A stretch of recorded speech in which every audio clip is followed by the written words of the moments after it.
short tax dollars that I figure they overtax us. And that's another show. But then I That's probably another have somebody show. knocking. They have somebody knocking at my door trying to arrest me. But anyway, taxpayers' dollars.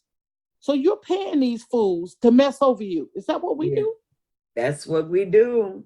Where they do that at? And it's okay. It's not okay. And you're giving them two and three, $400,000 a year, not counting the money they're getting in the sidekicks for doing different stuff and being paid by these Yeah. other special interest groups. Mm-hmm. Because now they not representing you, they represent who? Them. Them. And you're letting Absolutely. them get away with it. Because you're gonna do Mm. what? I ain't voting. You That's don't like oh the mayor? wow. Vote the mayor up out of there. That's You right. don't like your alderman? Vote that fool up out of there. I mean, that's how they got in. That's how And you get in. now they keep running talking about the money, but the money that they spend is for literature, paying people off, feeding the judges, whatever other kind of mess they're doing. But to tell you the truth, with the way social media works now, and they're not smart people, because if they were smart, they wouldn't be paying that kind of money and they can still get the word out. We all know how millions have responded to a Facebook post or a Mm. TikTok post or an IG post. I That's right. mean, we know how a Twitter post, you get millions to respond. And if you don't need millions to be the doggone alderman, That's right. most of them are winning a damn race with 2,200 votes, 2,200 people. When you got 75,000 living in that district or that ward, that's Wow. crazy. Chicago has what 2.9 or 3.2 million people living in the city. Okay. So if you just divide that up by the wards, Mm. so why does it not take that many people to vote? And even if you take it and say, well, Because we want to people take don't out understand the importance of we're gonna take out the voting. kids because the kids can't vote. But every round, every day, somebody turns 18. Mm-hmm. So if they didn't vote last time, they can definitely vote the next time. Somebody sitting somewhere 4 years, and then by the end of their term, do you know how many new people, not only in your ward, can vote? Imagine the new people in the US that can vote. Yeah. The people that have turned 18 in the past 4 years. So Ooh. even with them, if you just get them, I, mean, I just told you 2,200, 3,200 people Yeah. are winning these ward elections, which is ridiculous. Yeah. If you just got some of the new ones just from the fourth year, so we say what 2 years ago they voted them in. We get ready to have a thing. This the 2023. If someone running just went after the new people in their ward that turned 18 from the last time they voted, along with a few of the people that are fed up, do you know they will drastically exceed the number of votes that put that incumbent in? Yes. Yes. It's called Yes. strategy. They got to have a plan. You got to have a plan to do everything. If you fail to plan, you've already planned to fail because See, you're going see, to fail. that's it. Everything that you're saying, all this entire discussion is one that I need to put out there. I'm gonna put it out there, You and have to. I hope it plays over and over and over again because people need to realize the importance of voting. Yes. Because if you want change, that's the only way it's gonna occur. Yes. We can march, we can fight, go. What good is that gonna do except to get us arrested and put in jail? Well, you can That is fight not the way differently. this country is ran. Fighting doesn't have to be physical violence. Exactly. Fighting just means that you are not going to sit there and tolerate this foolishness anymore. You can just speak. And again, you don't always have to be use profanity. Profanity doesn't mean what it used to mean. Some people say profanity and it's actually quite funny. But just make just make sure you're using it accurately. you know, Exactly. Yeah. sometimes it can be a shocker, it can be your exclamation point when you can't show an exclamation point, Wake up. okay? right, yeah, right. But Yeah, you have to stand for something or you fall for anything. that's right. That's so true. So And true. that's not the So way you want to be as an adult. You don't even want to be that way as a kid. You know, no. I love the young term where the young people say, "You got me out here looking stupid." And when I first heard it a couple of years ago, I was like, well, maybe 3 years ago, I was like, "You got me out here looking stupid." Meaning, again, they don't want to be out there looking stupid, Okay. and you've got to talk their language in order to get their ear for them to That's hear you. right. So again, That's right. maybe put that out there that this sorry politician got y'all out here looking stupid. Now you got an attention getter because they got, whoa, they did what? You got me looking stupid? Oh no, they're not gonna have me out here looking stupid. Because we didn't talked about all of this other stuff and said it from a financial standpoint and an economic and a social economic adverse impact. And they're like, what the heck is that talking about? But then Right. we turn around and put it in a language that they can understand and show how they've got them out here looking stupid. Then they go, Then because you voted they for it, so will now you come at got them. them. They'll come Yeah, at them they'll come and at they'll them. be able to articulate and communicate that to the next one. I firmly believe in communicating, not only in speaking to your audience when you're delivering it. You need to That's right. recognize what you got out there. We got 5 generations now in the U.S. who are working and are functional. So when you think about that 5 generations and all of them, depending on when you were educated and how you grew up, and sometimes I think there might be a gap in there because some of those that overlapping those generational things based on how those generational guidelines, based on how they were raised, they understand 2 languages because those who communicate with their grandparents, they know how what grandma means when she's talking. They know what That's their right. parents are talking about, and That's they know right. how they talk with their peers. That's So right. that person is able to cross the lines, 3 different generational That's lines right. at any given time. So That's in right. order to effectively communicate with him or her, we've got to make sure it's said that way. Where That's right. again, it crosses these generational lines, these generational barriers, and the message Ah, is told, the message is out there. So you got to be real particular and real careful about how you put the message out.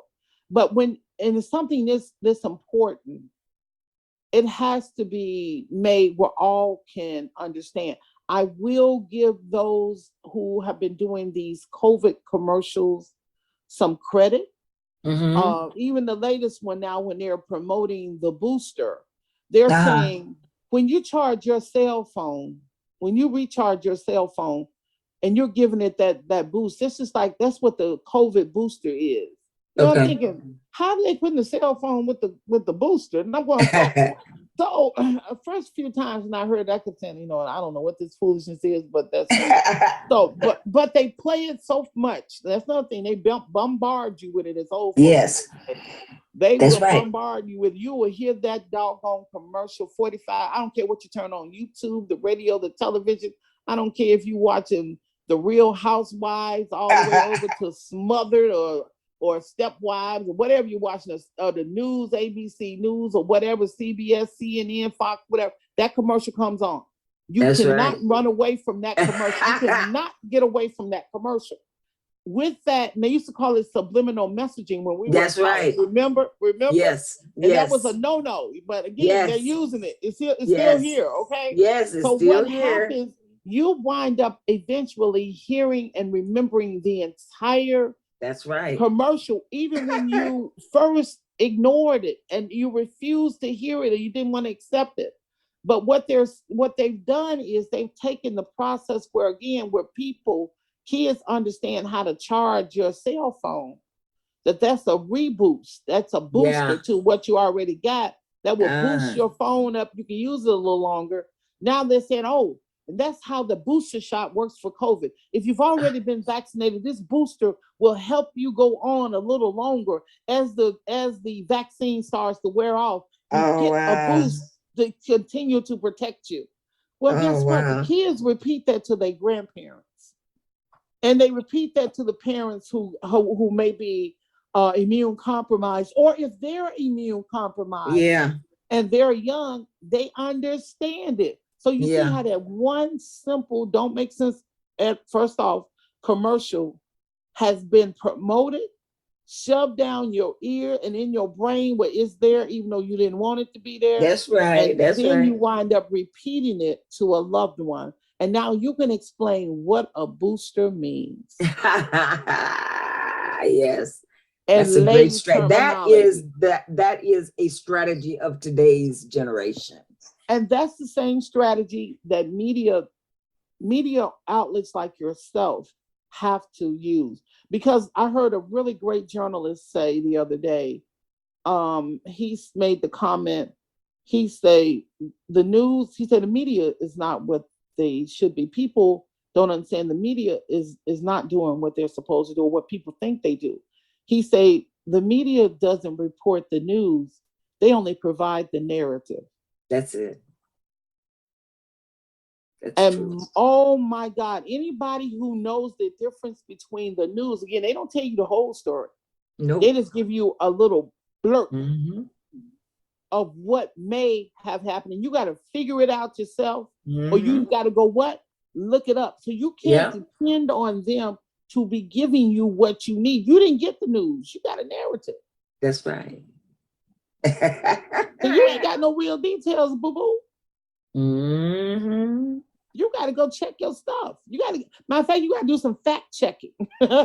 That's so true. Yes, and ma'am. that's what people are angry with the news about.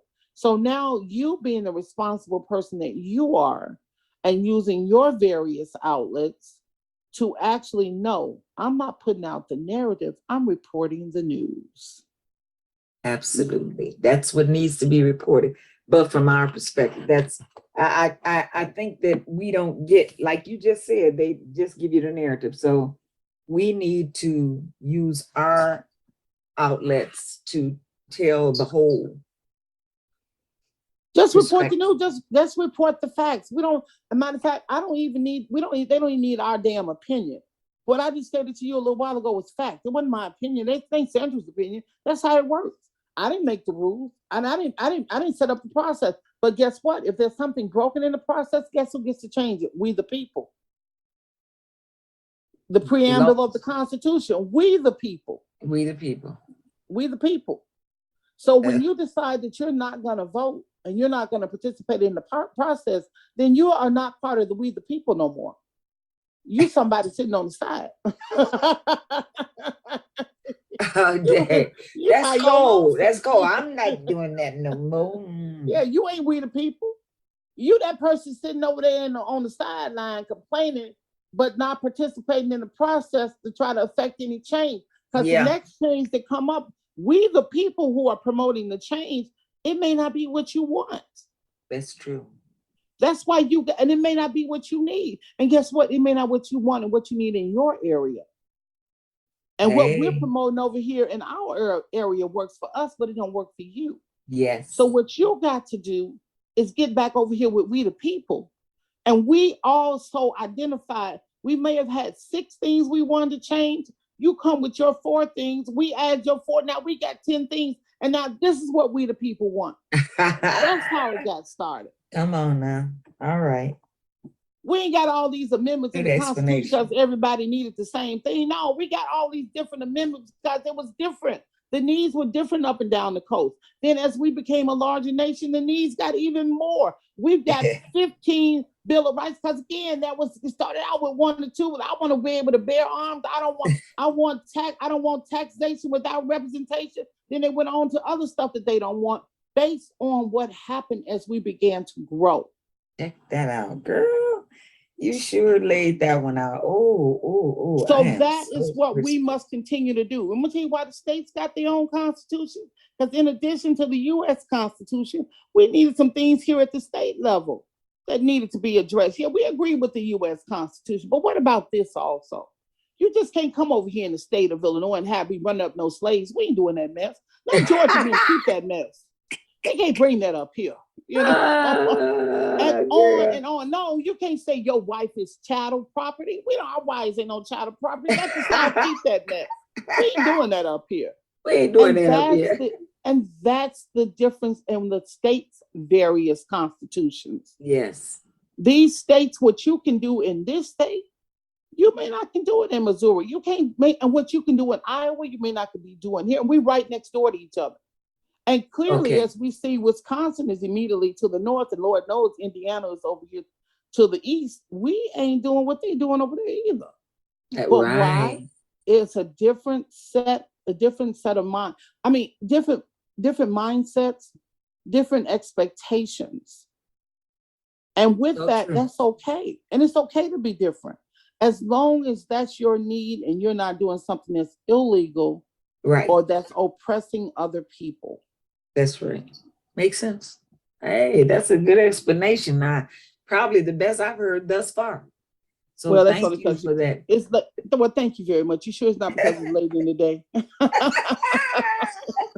Ooh, I wish Anthony had been on because he would have loved to have heard that piece you did about us as the taxpayers Oh, yes. and being held responsible for what government does or doesn't do.